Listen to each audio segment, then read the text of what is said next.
For this challenge, we're going to create a list of birthdays for our users. That's going to look like this. And we're going to use JavaScript to make it dynamic, meaning that the data that we have here is coming from our JavaScript array. And whenever we click the button, we're going to load another user and another user and another user until we run out of users that celebrate their birthdays. All right, we're going to start in our HTML section, and we're going to add a main that will act as a wrapper for our content. Here we're going to have the title. Let's use an H2 because it's not that big. And for now, we're going to have 10 birthdays today. And here, the important part is going to be a UL that will contain all of our items. Let's give it a class of list and an ID of a list so we can target it in JavaScript later. And this is going to be a list item. Inside of the list item, on the left, we're going to have the image with a source with some random profile picture and with the name for the alt. And to the right side of the image, we're going to have a div which will contain the name in a paragraph and the age underneath it in a small tag. Let's also add a class to this div of list info so we can target this paragraph and small inside it. And the last thing we need in the HTML is going to be a button that will say view more. And whenever we're going to press this button, we're going to display another birthday. We could also make it so that it displays all of the birthdays, but I thought it would be fun to see another approach. And for this button, we're going to have an ID of view button and a class of btn. We're using classes to style in the CSS and the ID to target it in JavaScript. The nice thing about this is that when we want more users here, we can just copy paste this list item and then we'll have more users. Of course, we need to change the image and the name and the years, but that's how easy it is. For now, let's just style this, and then we're going to use JavaScript to add multiple people. So in the CSS, we set box sizing border box on all items, and then on the body, we add the background color of some pink I found, font family, top hints, and let's go to the main element to give it a background color of white, give it a max weight of 360 pixels, because right now it goes full weight. And now back to the body, we want to center this vertically and horizontally.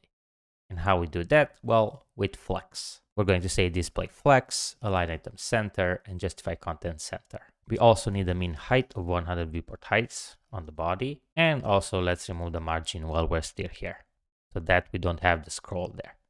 And like that, we're going to have the main element centered here. As you can see now, it only has like probably 100 pixels because this is the width of the text here. It does have a max width of 360 pixels, but let's make it so that also goes as far as it can, up to that 360 pixels. So now we have more room to play with. Let's also add some padding around of 2 rem, border radius 5 pixels to make the edges rounded here. And we want a big box shadow with low opacity black color so that it looks like this. Perfect, we're done with the body and the wrapper. Let's move on to the elements inside. First the H2, remove the margin top because we already have the padding to deal with the spacing. Next on the list, remember this is the UL we have here. We gave it the class of list and then the li we have list item. We want to remove the padding because it has some padding by default on the left side. And we also want to remove the dot here with list style type none. Perfect. And let's add some margin on top and bottom, 2 rem and 0 left and right, just to have some spacing around. Good. Now for the list item, we want to have the image on the left and the text on the right. So for that, we're going to use flex, just like that. And let's align the text to the middle of the image. So we can say align item center. A bit of a gap between the two elements. And we also need some margin between the list items. So something like that. Now for the image inside of it, list item image, we want to make it round with border radius 50%. And we want to make it smaller, width 50 pixels, height 50 pixels. And in case ever we have an image that has other proportions, it's good to add object fit cover. Look at that.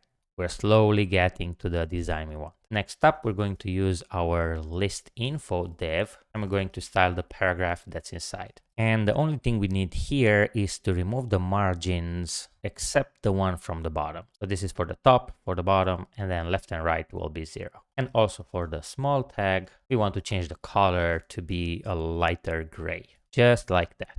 So now we have the list item styled, which means that if we go back here and copy and paste another list item, it should look perfect. If we change this to another image, we can change the years to 35 and the name to Richard or something. Look at that. Baby Richard has 35 years old. How cool is that? Very good. Now the last thing we need to style is this view more button. So let's go back to the CSS and style it. We want to remove the border, so border none. We want to make it full width, so width 100%. Let's give it some padding of 1 rem. Let's create that background color, which is a linear gradient that goes to the right from this purple color to this purple color. As you can see, it's darker on the left and lighter on the right part. We also need to change the color to white, like that. Maybe even increase the font weight to bold, increase the font size to 0.9 rem, have some letter spacing, 1 pixels, and let's make the edges here rounded with border radius, and let's add the box shadow with this pink color. And the last thing is to add hover effect and an active effect. So we can do that, button, hover, we want opacity 0.9 whenever we hover, like that, and whenever it's active.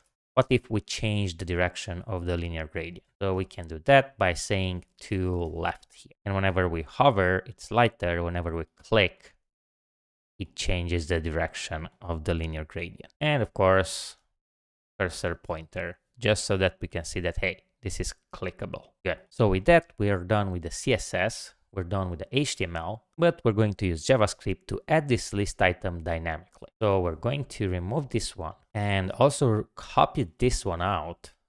So we basically don't need it because we're going to load it from JavaScript. I'm going to paste this in just so that we have it saved. And in JavaScript, we're going to start by creating an array of users that's going to have objects inside. The object's going to have the name, the age, which is going to be a number, and the image URL. That way we can loop over this array of users and add them to the DOM. I went away and added 4 more users that we can use now. So we can loop over it using the for each method on the array. And for each user, we're going to add a list item to the DOM, which is going to be a user. Let's create this function, add list item. The reason why I'm using this as a function instead of writing everything here in the for each is because we're going to reuse this function whenever we press the button to add another user to the DOM. So in this function, first, we're going to create a list item element, which is document create element. We're going to create that li, which we have here. Then we're going to target that li and going to give it a class list item. So we're adding the class to it. And then we're going to add inner HTML, basically everything we had inside. So this part. All right, just like that. And we're going to swap out now this static text to be dynamic. For the source, we're going to use user.imageURL. For the name here, for the alt and also the paragraph, we're going to add user name. And here, instead of the age, we're going to say user.age. So now everything inside of this is dynamic. And last but not least, we're going to add this to our list element. Append child list item element, but we don't have this yet, so let's create it. This is going to be document get element by ID list. So basically it's going to be this UL from here, which has an ID of list. All right, good. It should be working, but I see that I have a typo here. It's not user, it's users, because it's this array. And just like that, we now have 5 users added to the DOM whenever the JavaScript loads. How cool is that? And now the last piece of the puzzle is to add more users whenever we click this button. As I mentioned previously, we could have made it so that whenever we press this button, we add all the remaining users. But let's just make it fun and add 1 user at a time. So for that, we're going to need another array. I'm just going to copy paste this users array. And we're going to call it extra users because I couldn't come up with a better name. And we're going to use the same users just for demonstration purposes and because I'm a bit lazy. But feel free to change the images, the names, and the ages. We're also going to need to target the button. So the view button is going to be document get element by ID view button. So this one. And whenever we press it, view button, we're going to add a click event, which will do a few things. First is going to add a list item that's going to come from our extra users now. We can start by adding the first user. So now when we click, we're going to add the first extra user. But how can we make it so that when we click again, we add another user? Well, for that, let's create a variable called users added and set it to 0. First, we have 0 users added. And now we can use this as the index for the array. And whenever we add a user, we can increase this property by saying users added plus plus. So now we add the first user, the second user, the third user, and so on and so forth.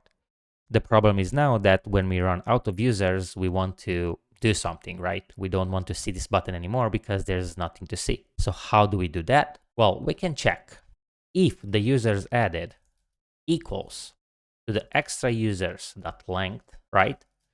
So here we have 5 users. If we added 5 users already, we want to go to the view button and set its display property to be none. You could also use remove like this and remove it entirely from the DOM. It's up to you. For this one, I just decided to use display none. So now we add 1 user, 2, 3, 4, 5, and after the 5th, the button is gone. And with that, you completed the challenge.